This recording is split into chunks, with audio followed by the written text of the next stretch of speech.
and we're walking, and I asked the Crown Prince, so outside of Trump, because I blow everyone away, who was the best president for Saudi Arabia? And you could, maybe, it's an interesting answer, I don't know. The Roosevelt, who started it, which is a Democrat, and Reagan, he's one of the historical presidents that have close ties with Saudi Arabia. But we've worked with all presidents. Does Trump blow them all away? No, it's another league, Mr. President. Mr. President, and Trump doesn't give a fist pump. I grab that hand. I don't give a hell where that hand's been. I grab that hand. Remember Biden? He travels for 20 hours, gets out, and he gives a fist bump. No. When you get out of the plane and you got the future king and the man who's one of the most respected people in the world, you shake his hand. You don't give him a fist bump, right? We don't want to ask you about that, but I can't imagine you were thrilled. You were like a little bit surprised. He's a fantastic guy. You don't do that. Yeah, please. we're getting closer to the end of the year. Have you started the interviews for the Fed chair? Yes. Who have you interviewed? I think I already know my choice. Who is it? Well, I liked him, but he's not going to take the job. He refused. You like Treasury better, right? Much better, sir. So we are talking to various people. And frankly,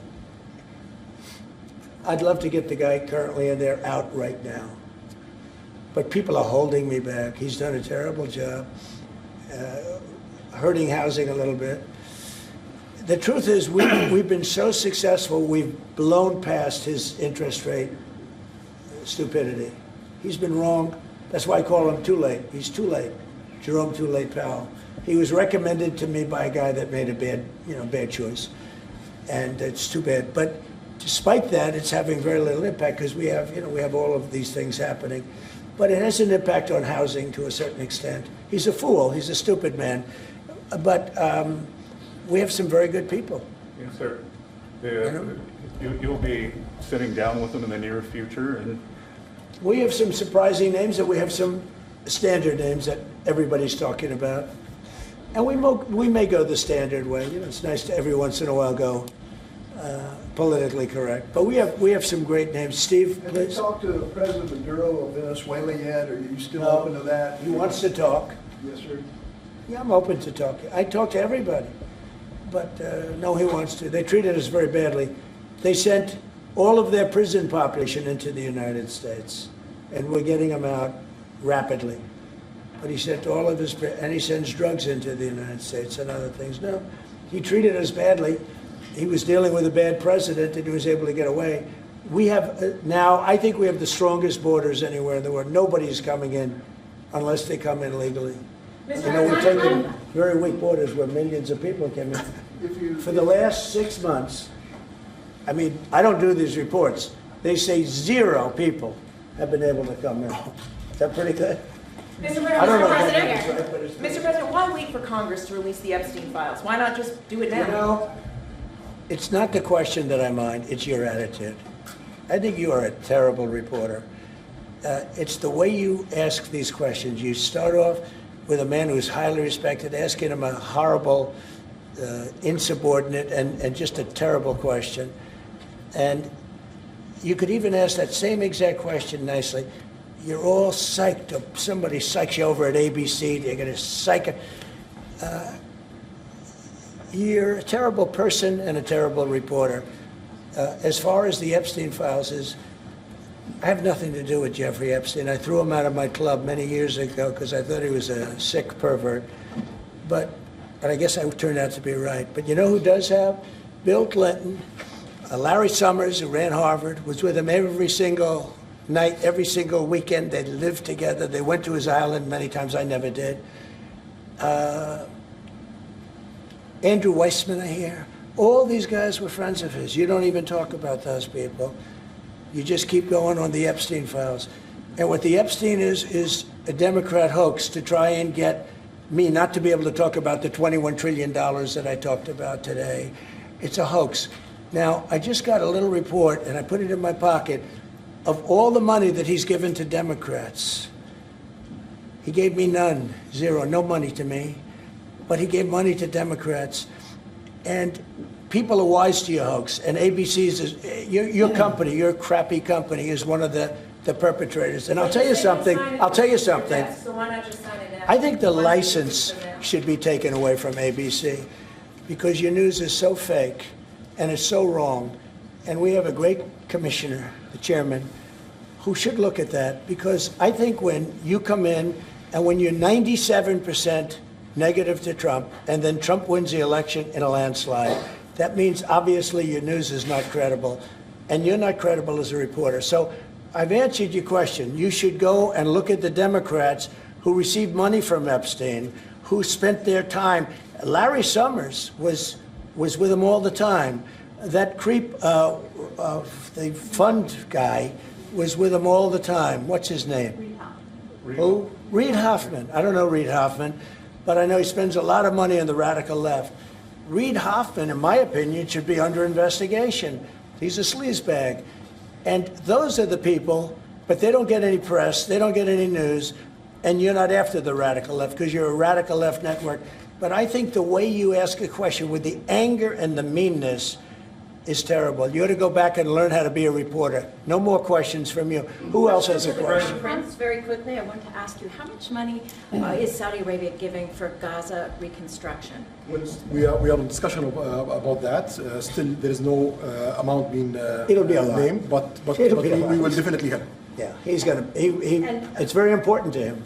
And a quick follow-up, the International Security Force, given your pledge there would be no U.S. boots on the ground, what is the U.S. role going to be in that?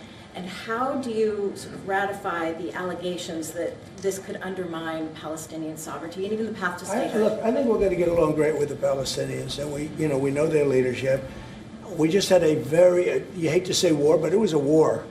Very, very successful. And you could say really it was on behalf of everybody. We did that on behalf of everybody. And the outcome was extraordinary because we have the best pilots, the best equipment, the best planes, the best everything.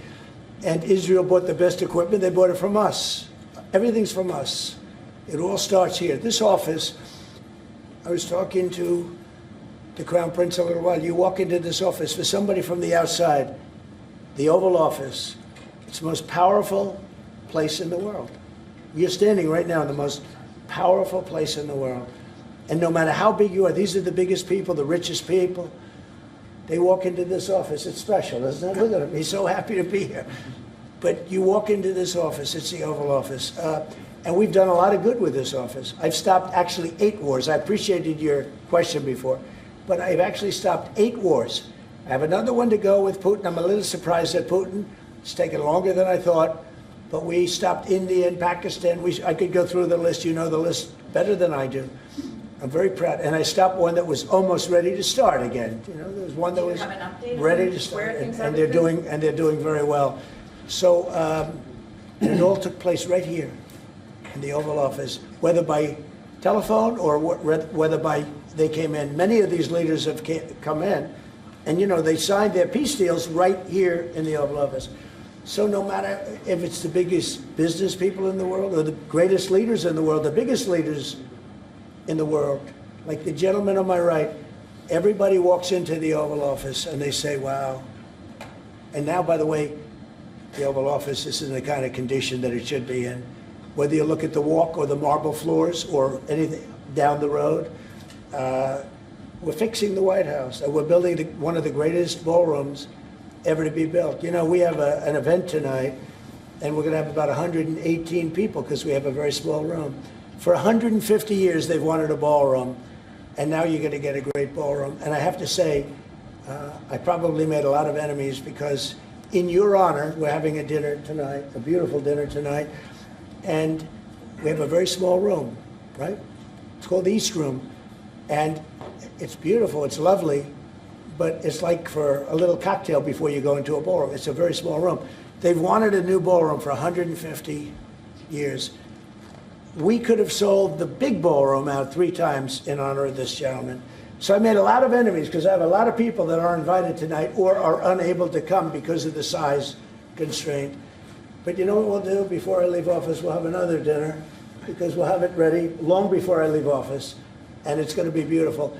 It's you know, it's a very popular thing what we're doing. And by the way, no government funds. It's all put up private money, all private money. And in the case, I think it's there's a restriction on foreigners. Otherwise, I could have asked you just for a check, okay? But there's a restriction. These are all private individuals that put up a lot of money to build the ballroom. Not one penny is being used from the federal government. So it's really a nice thing. But I look forward to it. I just pointed it out. If this would be a perfect night to have that ballroom open, Susie. If we had that open, we'd have a lot of people very happy. Right now we have a lot of unhappy people because they all want to be with us tonight to honor this great man. Thank you all very much. Thank you. Thank you.